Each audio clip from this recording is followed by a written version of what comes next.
Mas eu vou só dar uma introdução aqui, né, para as pessoas que estão assistindo, que chegaram agora, para saber que estão aqui na Psicogenealogia Brasil, comigo, Mônica Justino, psicóloga. Todos os dias eu falo basicamente a mesma coisa, que eu trabalho com a clínica há 30 anos e já dei aula de psicologia, psicologia organizacional, psicopatologia, enfim, né? Trabalhei bastante na área acadêmica e desde 2017 a gente está com os cursos de formação, né? Eu estou com curso de formação e a Angélica fez parte de uma das turmas de formação também.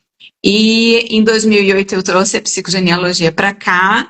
2023 eu tive o grande prazer de receber a Angélica aqui no primeiro Simpósio Internacional de Psicogenealogia, falando do livro dela, do conhecimento dela a respeito, né, desse lado emocional aí do dinheiro, que a gente vai discutir um pouquinho mais agora na live.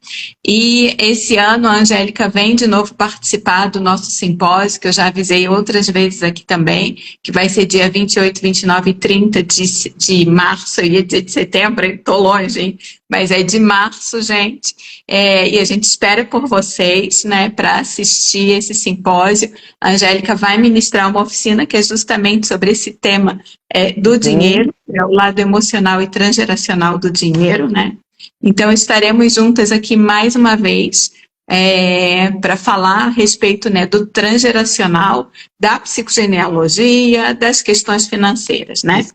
E hoje a nossa live vai trazer justamente sobre essas questões que mexem com todo mundo, que impacta tanta gente, porque quando a gente fala de dinheiro, mexe com muita gente. Então, eu já vou pedir para vocês aproveitar ali na setinha, mandar para o pessoal aí que vocês acham que vai ser interessante ouvir esse conteúdo, né, sobre essas questões financeiras. E enquanto isso, enquanto vocês vão encaminhando, a Angélica vai fazer a apresentação dela, porque eu sei que ela tem um currículo enorme, né? E, Angélica, eu te agradeço muito a tua presença, né? De aceitar fazer a live hoje aqui, tá? Junto com a gente, né? Para passar toda essa informação que você tem aí. Muito obrigada pela presença.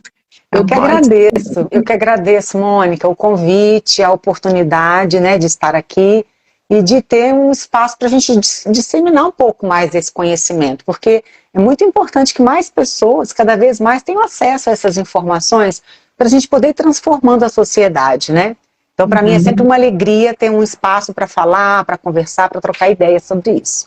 Fico muito grata com o convite, viu? E obrigada a todos e todas que estão aqui acompanhando com a gente, que estão assistindo, os que vão assistir depois.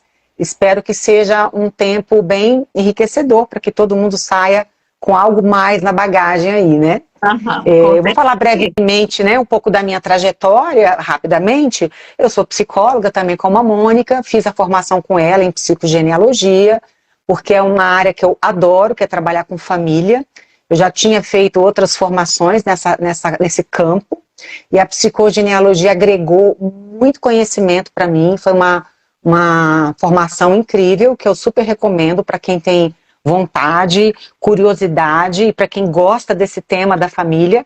A formação é aberta não só para quem é psicólogo, mas para pessoas que queiram mergulhar mais nesse universo, né, nesse sistema familiar. Eu já trabalho com psicoterapia há mais de 30 anos, já venho estudando esse tema da relação emocional com o dinheiro também há mais de 20 anos, tenho livros publicados, tenho oficinas, cursos que eu ministro, e tenho também o programa do Salto Alto, que é um programa de educação financeira para mulheres, que a gente desenhou especificamente para ajudar as mulheres a construir a autonomia financeira. É um trabalho que eu faço em parceria com a Sônia Braga, que é economista e coach financeira. Então eu entro com a parte emocional e a Sônia entra com as ferramentas práticas. E é um trabalho bem interessante. Depois quem se interessar, quiser dar uma olhadinha no nosso perfil, vai ver lá alguns conteúdos bem bacanas. E hoje eu quero trazer para vocês então um pouco sobre esse viés emocional dentro das finanças. Eu estava conversando um pouquinho aqui com Mônica, né? Sim. A gente estava trocando algumas ideias de o que poderia ser interessante trazer para vocês. Então eu vou começar falando um pouco desse assunto e gostaria que vocês participassem, colocassem comentários aqui ou perguntas, e a gente pode fazer algo bem dinâmico, um bate-bola, para vocês participarem também desse momento, tá? Sim. Quando a gente fala em dinheiro, né, algumas pessoas ainda pensam que cuidar bem do dinheiro exige boas habilidades matemáticas. E se a gente for pensar bem, para a gente cuidar bem do dinheiro, a gente não precisa dominar tantas funções matemáticas assim, né? Basta a gente saber as 4 operações fundamentais que a gente aprende no ensino fundamental da escola, né? Que é adição, subtração, multiplicação e divisão. Com essas operações, a gente consegue fazer as contas que a gente precisa e organizar bem as nossas finanças. O que acontece, então, que as pessoas se embananam tanto? E as pessoas não conseguem, às vezes, ter um orçamento equilibrado, acabam gastando mais do que podem, mais do que têm, mais do que devem, tem que abrir linhas de crédito, né? O que acontece? Eu comecei a pesquisar isso já há alguns anos e comecei a encontrar várias questões emocionais que estavam no pano de fundo dessa relação com o dinheiro. E uma das coisas que a gente vai pesquisando e descobrindo, que eu posso dizer que é o ponto de partida, é um pouco assim do que a gente sente pelo dinheiro. A gente gosta do dinheiro, a gente respeita o dinheiro, a gente acha que o dinheiro é um mal necessário. O que você sente pelo dinheiro? O que você aprendeu?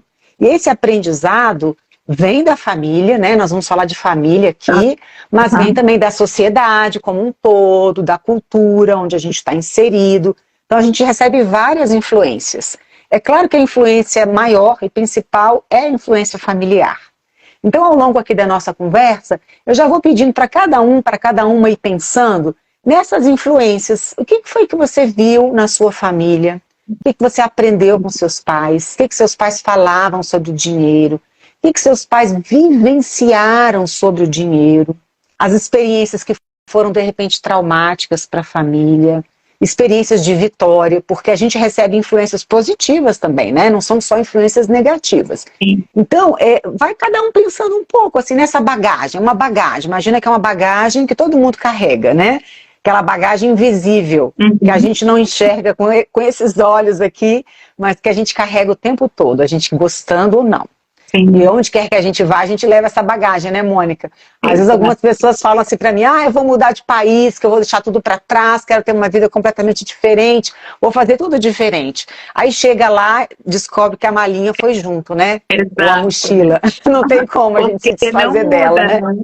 A crença vai junto e a pessoa continua muitas vezes se endividando, fazendo exatamente da mesma maneira como ela fazia no seu país de origem. Isso. Né? Então, não modifica, é uma questão pessoal. Né? Que é isso que você vai trabalhar. Né? Muito mais voltada aí a essas crenças, essa questão dessa bagagem familiar mesmo que vem, que interfere bastante. Né? E como sair disso, né? Então, quanto que é interessante a gente mexer nessas questões, né, que impactam mesmo esse lado financeiro, né? Porque a pessoa tem a ilusão de que ela vai fazer diferente. E aí eu vejo, às vezes, com clientes, né? Tem clientes que compram um caderninho para fazer crédito, débito, tudo, faz um caderno, daqui a pouco faz outro e continua na mesma situação, continua trazendo de novo a mesma situação, entende? É verdade. Porque para a gente poder ter esse equilíbrio financeiro, não basta só a gente ter as ferramentas práticas, né? De ter o caderno, a planilha, anotar, né? Os gastos e tal. Essa é uma parte importante que a gente precisa fazer, mas também tem que ter uma metodologia para fazer. Não basta só anotar, né? Que isso que a gente também ensina nos nossos cursos e nos livros. Mas é muito importante também a gente perceber o que a gente realmente sente quando faz isso. Eu gosto de cuidar do dinheiro, porque o dinheiro é um item do mundo adulto. Então, todo mundo que é adulto não tem como fugir dele, pelo menos na nossa sociedade, né? A não ser que alguém vá para um lugar onde não exista, né? A moeda, não exista o dinheiro, é só troca, escambo, e as pessoas vão ter um outro tipo de vida. Mas na nossa sociedade, a gente precisa do dinheiro para se sustentar, né, para pagar a nossa vida, para comer, para ter segurança, enfim, para fazer tudo que a gente entende que é necessário. Então a gente precisa saber manejar bem o dinheiro. Então, vamos começar a pensar um pouco de onde vem essa raiz, né, dessas dificuldades financeiras. Os nossos pais, querendo ou não, eles nos passaram uma educação financeira. Muita gente fala assim, mas eu não tive educação financeira, meus pais não me ensinaram nada sobre dinheiro. Não é bem verdade, né? Todos nós recebemos uma educação financeira, ainda que indiretamente. A gente pode não ter tido uma educação financeira sistematizada, né? Dos pais sentarem com a gente, conversar, mostrar, ensinar o passo a passo. Isso realmente muita gente não teve. É uma coisa nova, recente, né? De uns anos para cá, que isso está chegando nas famílias, nas escolas. Mas os nossos pais nos ensinaram com o comportamento deles. E com os sentimentos que eles tinham também frente ao dinheiro. Então, se os pais eram pessoas organizadas, com orçamento, se eram pessoas perdulárias, se o dinheiro trazia muita tensão para a família, então estavam sempre ali, né, com a corda apertada, esperando chegar ao final do mês para poder receber o salário, e aí já não tinha mais o dinheiro, e aí tinha que passar necessidade, ou passar aperto, ou fazer um crédito para poder entrar no mês seguinte comprando alimento, pagando a escola, enfim. Cada família foi desenvolvendo uma metodologia, uma dinâmica de funcionamento com o dinheiro. E isso foi apresentado para os filhos, isso foi apresentado para nós. Né? Nós, como filhos, vivenciamos isso. Ou vivenciamos um ambiente de mais organização financeira, de mais prosperidade, ou vivenciamos um ambiente de mais tensão, de escassez, de preocupação com o dinheiro, né? E é tão interessante porque aquela bagagem que a gente recebe, ela vai provocar na gente algum tipo de movimento. Então, ou a gente tende a querer copiar os pais e tentar fazer o caminho que os pais fizeram, às vezes de uma maneira consciente, às vezes de uma maneira inconsciente, né, Mônica? Sim. Ou a gente vai para o outro extremo, que a gente fala assim, eu quero ser completamente diferente deles. Eles eram super desorganizados, e agora eu vou ser uma pessoa super metódica com as finanças. Ou o contrário, eles eram muito metódicos. Agora eu não quero nem saber, não vou anotar nada, quero ser livre. Então, não importa o caminho que a gente escolhe, se é um caminho de identificação ou um caminho de rebeldia, a gente continua atrelado ao modelo. Exatamente. Porque a rebeldia, às vezes, ela é uma ilusão de liberdade. A gente acha assim, eu estou fazendo completamente diferente, estou fazendo do jeito que eu quero. Muitas vezes não é isso, porque se eu tenho uma referência e eu preciso ser o contrário dessa referência, fazer o oposto, de alguma maneira eu continuo preso nessa referência. Então, na verdade, eu não estou livre, eu estou achando que eu estou livre, mas na verdade eu continuo preso aqui, né? Então, é muito interessante a gente observar isso. Então, é legal que cada um comece a se perceber nesse sentido. Você se observa parecido com seus pais nesse quesito da organização financeira? Ou você se percebe o oposto, completamente diferente, né?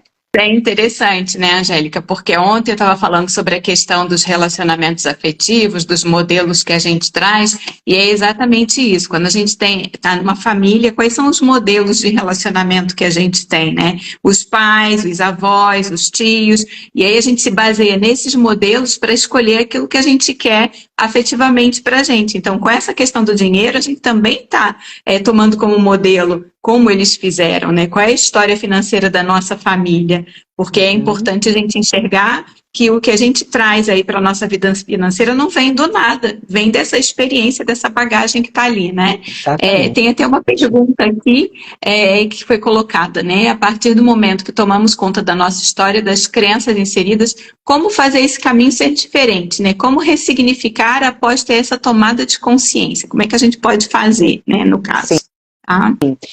Eu percebo que esse é um processo, né, de mudança. Mudança não é uma coisa mágica, não é uma coisa da noite para o dia, e a gente não dá saltos, né, porque a natureza também não dá saltos. Você não planta uma árvore hoje e amanhã ela está dando fruto, né?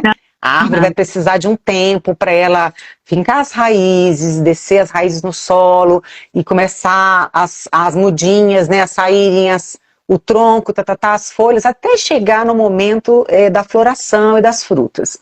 Então, com a gente também é assim. Então, vamos dizer que tomar consciência seria o primeiro passo. Puxa, eu estou repetindo o caminho deles, ou eu estou fazendo algo que eles faziam que não foi bom e que eu não quero. Então, primeiro passo, é a semente que eu já estou começando a plantar.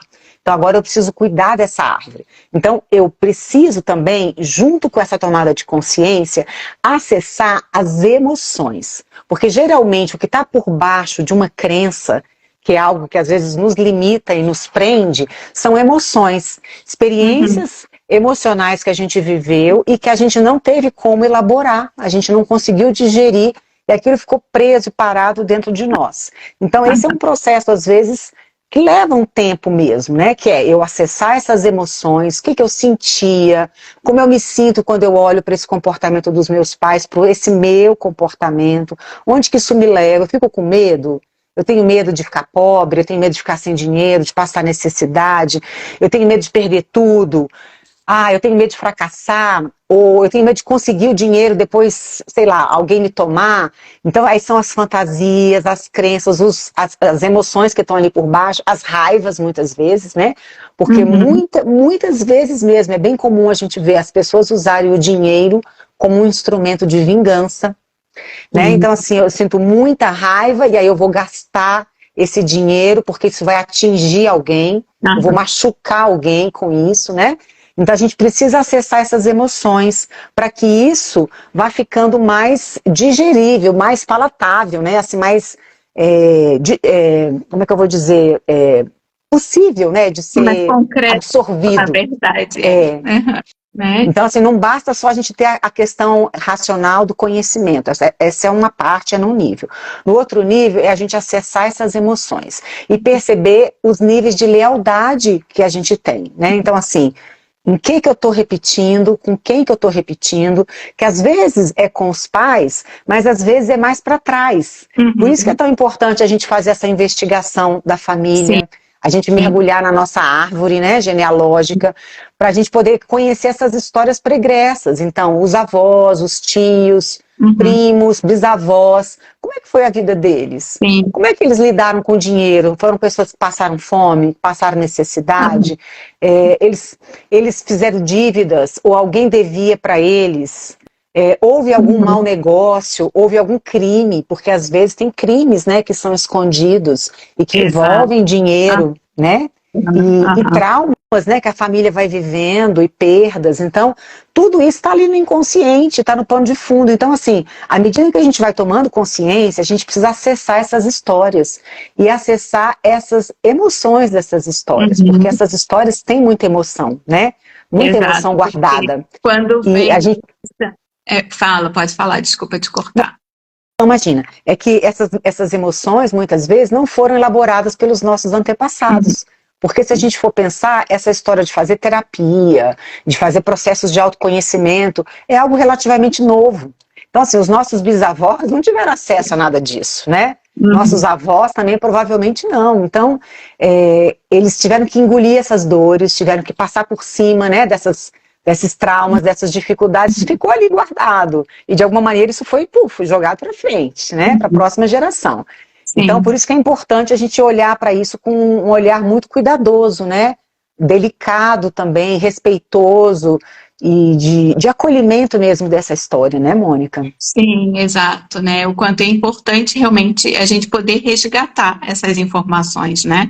E buscar, porque é o que você falou, eles não tiveram oportunidade de trabalhar nada disso, né? E passaram por uma série de transições também, né? De situações aí que cada um com a sua história e que vai influenciar o que a gente recebe hoje, né? Tem até alguém que colocou aqui, a Marleide colocou aqui pra gente, né? É um ambiente em que o dono de engenho era jogador, boêmio até altas horas da madrugada, apenas foi herdeiro, não multiplicou mais dinheiro, né? Influencia o comportamento dos meus bisavós que eram escravos, aí ela questiona se isso seria uma influência do comportamento dos bisavós que eram escravos, né? A condição de escravo, na verdade, a pessoa não tinha escolha, ela não tinha possibilidade, ela recebia aquilo ali, ela tinha que trabalhar. Então, essa questão do dinheiro era um sacrifício, porque era um sacrifício no corpo ali, né? Sim, e uma relação de abuso, né? Porque é uma relação abusiva. O escravo não tinha direito a nada, praticamente, né? Só a comida. E certamente, e geralmente uma comida de má qualidade, né? Um local para dormir também de pouquíssima qualidade.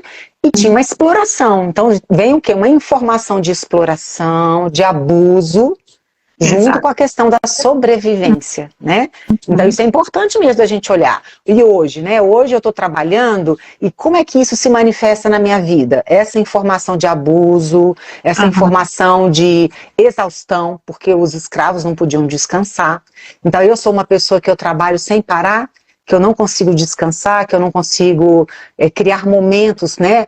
Para o entretenimento, para eu ter o prazer, porque lá atrás eles não tiveram isso, né? A sobrevivência vinha com muito sacrifício, vinha pagando com a própria vida, né?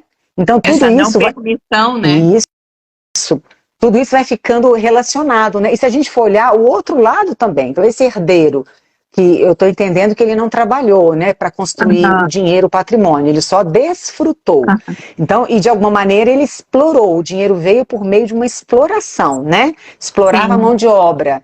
Então, essa família com esses descendentes também vai receber essa carga, que é o dinheiro que veio por meio de uma exploração.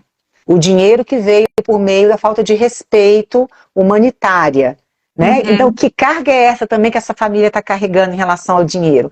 A gente vê isso acontecer também de famílias que tiveram muito dinheiro, que enriqueceram, né? E que enriqueceram com essas misturas todas, né? Com exploração, com maus negócios, enfim, relações escusas, e que as gerações seguintes foram perdendo, até que chegaram às vezes na pobreza. Né? Tem até alguns ditados populares que a gente escuta, né? Que fala isso, né? Avô nobre... avô nobre, filho, não, é avô rico, filho nobre, neto pobre, isso, né? Exato. Porque vai passando um pouco isso, por quê? Porque o dinheiro veio de uma maneira destrutiva também, né? Então imagina, a pessoa só bebia, só gastava o dinheiro, estava em orgia, em farra, de alguma maneira não usou esse dinheiro para melhorar a vida da comunidade, para trazer benefícios para a sociedade, para investir em progresso, né? Em saúde, o dinheiro foi gasto só com farra, né? Com coisas assim, essa informação também vai ser passada. Então que o dinheiro é algo que desvirtua, dinheiro é algo que leva a pessoa para o mau caminho, que leva a pessoa só para a bandalheira, né? Então olha só quantas associações podem ser feitas e crenças vão sendo construídas a partir disso, né? E é interessante, né, Angélica, até pedir para que as pessoas também pensem qual é a mensagem que ela recebe desse dinheiro, né, dessa vida financeira. Né, o que a família materna, o que a família paterna passa em relação a essa questão do dinheiro, né? E aí, se a gente pensa numa vida de casal, como é que eles lidam com essa situação do dinheiro, né? Porque aí tem uma série de coisas que interferem também, né? Como é que um recebeu da sua história familiar, como é que o outro recebeu e como é que eles combinam isso na relação deles, né?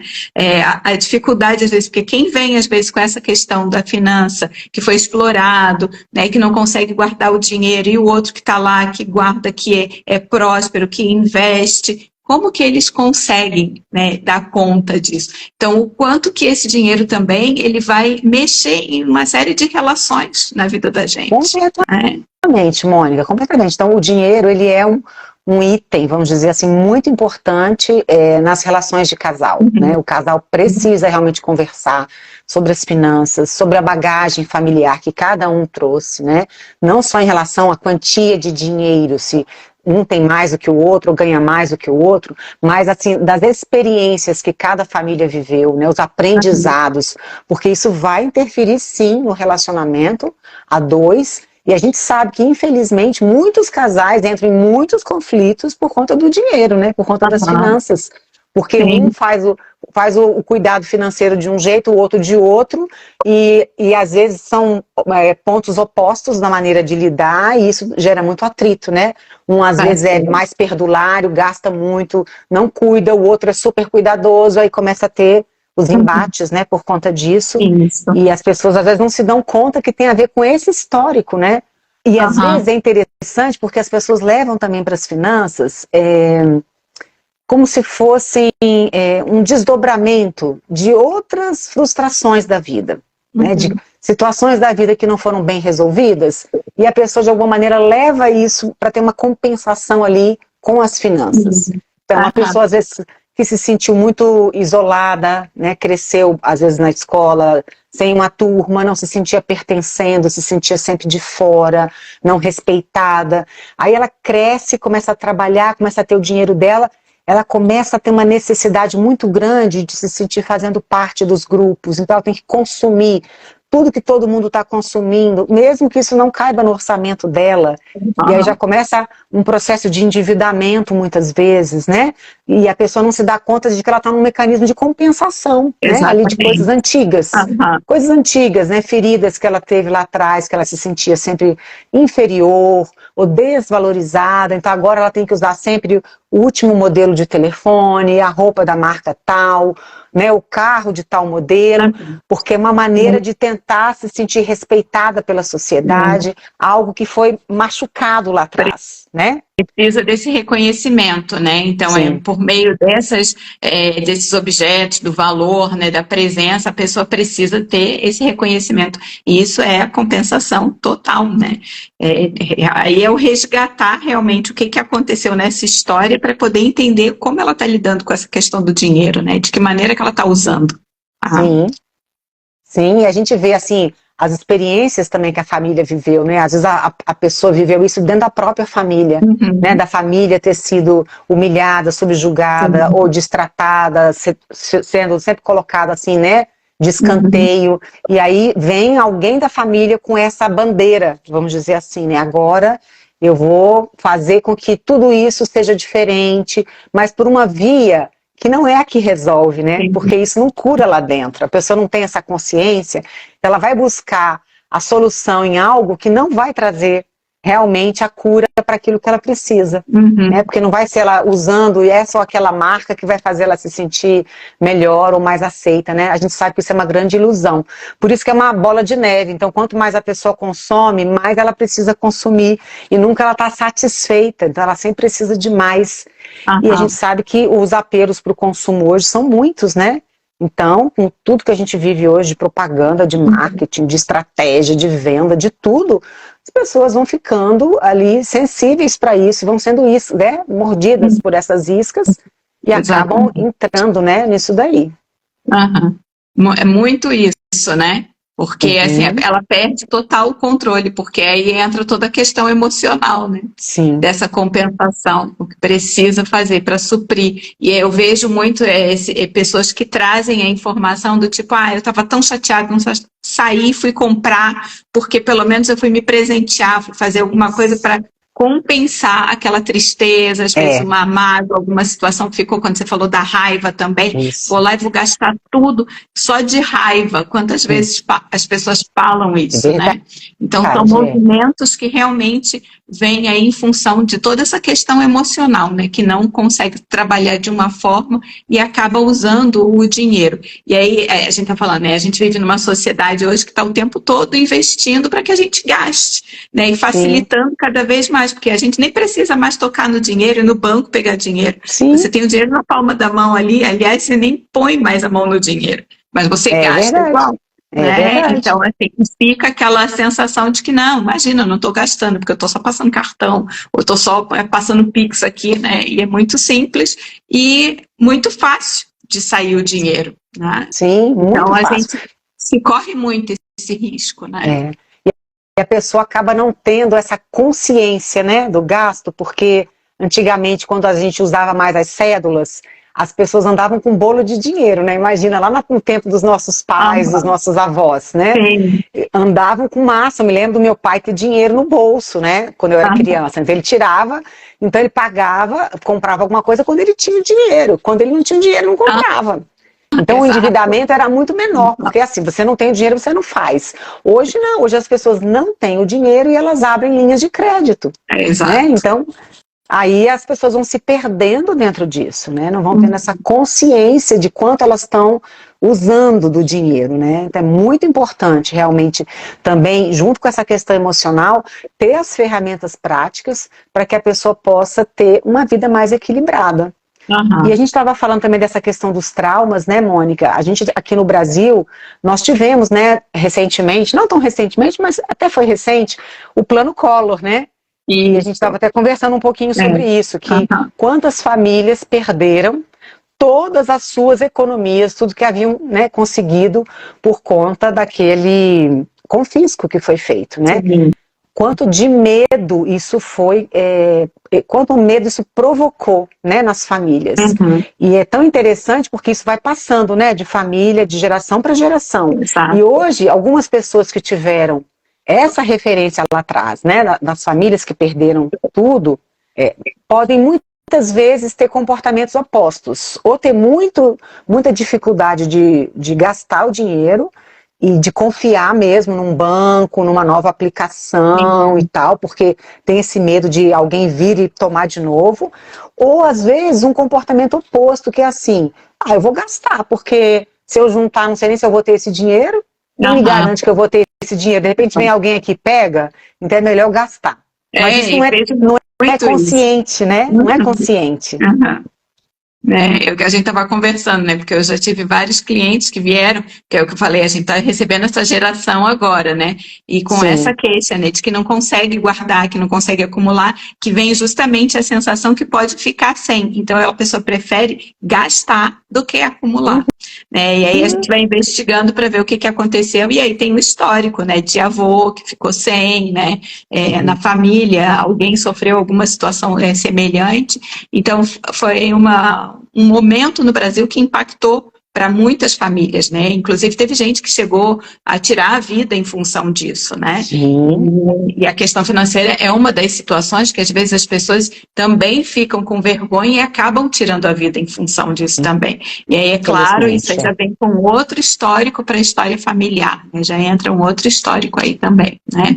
Aí tem uma pergunta que é bem interessante, ó. E quando você é adotada, sabe que tanto a família biológica quanto a de adoção eram paupérrimas, sobreviventes à escassez, né? E aí o que a gente pode trazer, né? Então, assim, os modelos que tem aí estão relacionados à escassez, de um lado e de outro, né? E o que fazer, né?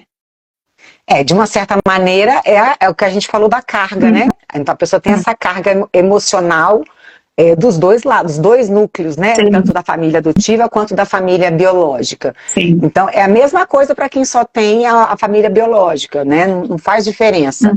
É você tomar consciência disso, de que, puxa, a minha família realmente passou por muita privação, por muita necessidade. Eu me sinto ligada a eles de uma outra maneira, porque às vezes o canal de conexão com a família é a pobreza. Se eu me sinto ligada pela pobreza, vai ser difícil eu sair dessa condição, porque isso é que nos une, é isso que nos conecta como família.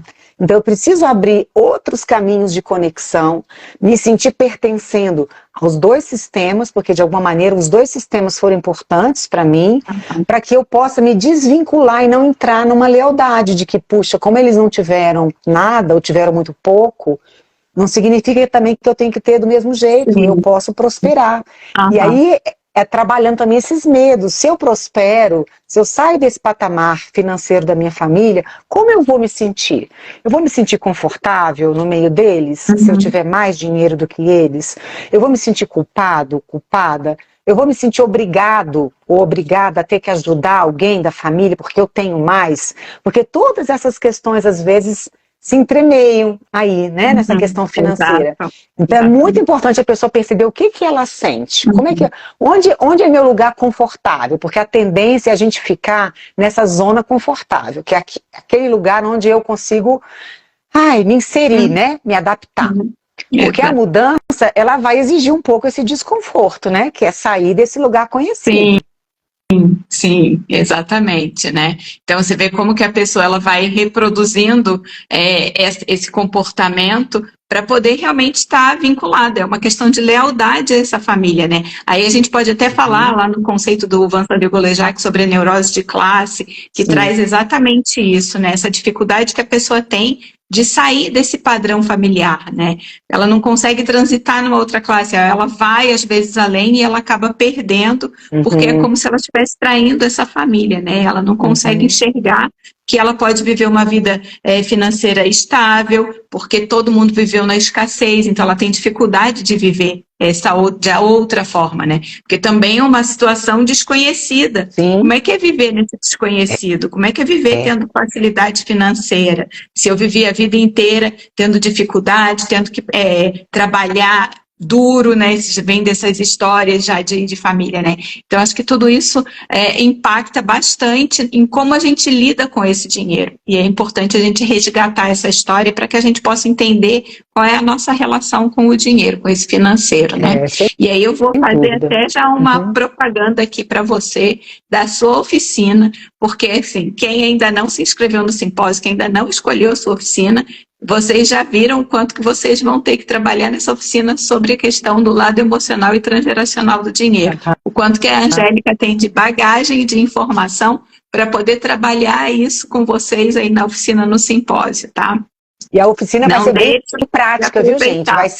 Vai ser um trabalho vivencial, justamente para cada um poder mergulhar nessas questões familiares, nesse inconsciente, para ver onde que está se bloqueando para poder dar uma destravada. Essa que é a ideia. Né? Já vou te dizendo que tem uma porção de gente que já fez a inscrição na sua oficina. E como as oficinas elas têm vagas limitadas, quem ainda não fez, corre para fazer. Porque realmente é um tema que mexe com todo mundo. Estou falando isso desde o início, mas é que balança aí para todo mundo essa história do dinheiro, né? Balança mesmo, Mônica. Eu queria que você falasse um pouquinho a respeito do teu livro, né? Porque quando descobri o teu livro, eu descobri ele numa live de uma amiga minha vizinha aqui de consultório, falando, e eu disse, gente, mas eu acho que eu conheço essa pessoa. E daí eu fui ver que estava na minha turma de formação a pessoa, né? Então eu queria que você falasse do Família, Afeto e Finanças. Fala um pouquinho do teu livro, que você vai trazer também para o simpósio, né? Para a gente poder ter a oportunidade. E quem quiser antecipar a leitura, pode entrar em contato com a Angélica ali pelo @saltoaltosa, que ela passa as informações para vocês ali do livro também e outros dos cursos que tem ali na Salto Alto, né? Mas fala um pouquinho para a gente desse livro, né? Então, o livro, ele foi escrito a 4 mãos, né? Eu escrevi junto com o Rogério, que é consultor financeiro, e o Rogério, então, abordou toda a parte prática de organização do orçamento, eliminação das dívidas e tal, e eu entrei na parte emocional, justamente essa parte mais psicológica do trato com o dinheiro, com as finanças. Então eu trouxe muito dessa questão da bagagem familiar, de tudo que as famílias ensinam e passam pra gente, as crenças que a gente constrói a partir dessas experiências, dessas vivências que muitas vezes foram dramáticas, né, doloridas, e de como a gente pode começar a tomar essa consciência e sair disso. E o que está bem legal no livro, que eu gosto muito, é que tem muitos exercícios, justamente para ajudar a pessoa a mergulhar, né, nessa questão do inconsciente, não ficar só na teoria ou no conhecimento, para ela poder, então, mergulhar um pouco mais na história dela, e a gente dá várias ferramentas práticas durante o livro. Então, eu acho que é um livro que está bem, assim, palpável, bem acessível, a linguagem está fácil, dá para qualquer pessoa ler, entender, não precisa ser nenhum expert em matemática, em nada disso, né, nem em psicologia. A gente procurou usar uma linguagem bem coloquial para justamente poder ajudar as pessoas a disseminar esse conhecimento, né? E tem a coleção das crianças também, que é a coleção Crescer e Enriquecer, que a gente também escreveu juntos, eu e o Rogério, para ajudar os pais, para ajudar as crianças, os professores, a trabalhar já desde cedo esse lado emocional. Porque se a gente não trabalhar esse lado da permissão, do merecimento, do se sentir digno, do se sentir no direito, né, de ter uma vida boa, de ter uma vida às vezes melhor que a dos pais, a gente não se destrava com essa questão financeira. Então a ideia também é passar isso para as crianças, para os jovens, né? E o que eu acho bacana também é que esses livrinhos podem ser usados com os adultos. Eu uso com muitas pessoas adultas e dá um resultado muito legal, porque todos nós tivemos uma infância com dificuldades, né? Ninguém teve uma infância perfeita, que recebeu tudo que precisava. Então é uma maneira também da gente cuidar da nossa criança interior, de preencher as lacunas que de repente ficaram nesse desenvolvimento, né, socioemocional com o trato com o dinheiro. Então é um trabalho assim, que dá para a gente fazer em casa, para fazer com as crianças, para fazer na escola, é bem dinâmico, né? Então, quero estimular vocês também Não, aí o atrás livro disso, que é muito bom. é muito bom, sim, é ótimo o livro, né? Eu li, adorei, já repassei, continuo repassando, né? Estava falando para você. Ele é realmente muito prático e a coleção das crianças é maravilhosa também, e tem toda a razão. A gente pode usar com os adultos, porque é de uma forma lúdica, né, para trabalhar. Sim, isso, Bem legal, exatamente, tá? isso mesmo. É. Então, bom, a gente já está chegando no finalzinho. Hoje a gente já passou bastante tempo. Quando eu estou sozinha aqui, eu faço meia horinha de live, mas quando a gente está em duas, a coisa flui, vai com uma rapidez muito grande, a gente nem sente a hora passar, né? É super Verdade. rápido, né? Tem um comentário aqui, né? Por onde começar a limpar essas emoções que nos amarram, mas a gente já falou, né? Sim. Aí depois, outra informação aqui, aprendi com a mãe a administrar o dinheiro. Meus irmãos não, a família do meu marido ganhava e perdia, meu marido demorou a aprender a administrar, então tem tudo isso também, por isso que eu falo, né, nas questões de relacionamento, como que um vai ajudar o outro, como é que é possível fazer isso, né? Então precisa, você comentou ali dessa comunicação, dessa linguagem clara, né, com relação a essa questão do dinheiro, e é claro, a gente sabe que para tudo aí depende também da vontade de cada um em querer mudar, né, Claro. querer fazer esse processo, fazer essa caminhada, porque às vezes a gente sabe também que ficar na situação, né, fica muitas vezes numa situação confortável, enquanto eu não tenho e gasto e tem alguém que me fornece, eu posso continuar da mesma maneira, porque eu estou numa situação confortável. Então isso tudo a gente também precisa enxergar para que a gente possa tomar um direcionamento diferente aí com o dinheiro, né? Sem dúvida, com certeza. Essa disponibilidade interna, né, para mudança é o ponto de partida, né? Se a gente se dispõe a aprender, a fazer diferente, a acessar as coisas, a lidar, então já é assim, meio caminho andado, com certeza. Isso. Então, Angélica, eu acho que por hoje a gente vai ficando por aqui. Não sei se alguém tem alguma pergunta para fazer, né? Se alguém quer fazer algum comentário. Querem colocar. E se surgir alguma coisa, questão depois também, pode mandar por aqui, pode mandar pelo perfil do Salto Alto também, que é o @saltoaltosa, que eu respondo por lá também, ou por aqui, ou posso fazer algum videozinho dando alguma explicação que vocês precisem, queiram. E lá na nossa página do Salto Alto tem também bastante explicação, tem muitos conteúdos que eu já gravei falando desse lado emocional com dinheiro. Então, depois, quem se interessar, pode ir lá dar uma olhadinha, ver algumas coisas interessantes, tá? Que pode ajudar vocês nessa caminhada. Isso, certo? Né?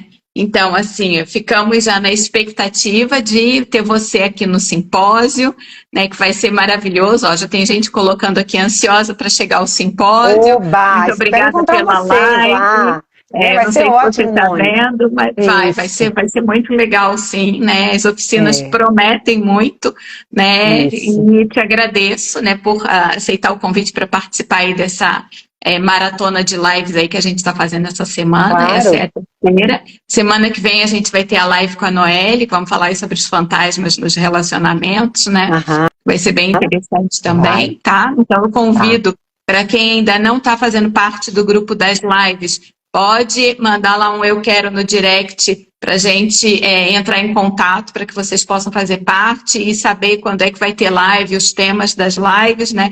E a gente encaminha também as informações do simpósio para que as pessoas possam participar do simpósio também, porque vai ser bastante rico esse nosso reencontro. Muito obrigada. Eu que agradeço. Foi maravilhoso. Uma alegria estar aqui com vocês, gente, com vocês todos, com você, Mônica. Muito obrigada pela oportunidade, tá? Obrigada pela presença de todos. Valeu. Valeu. Tchau, tchau.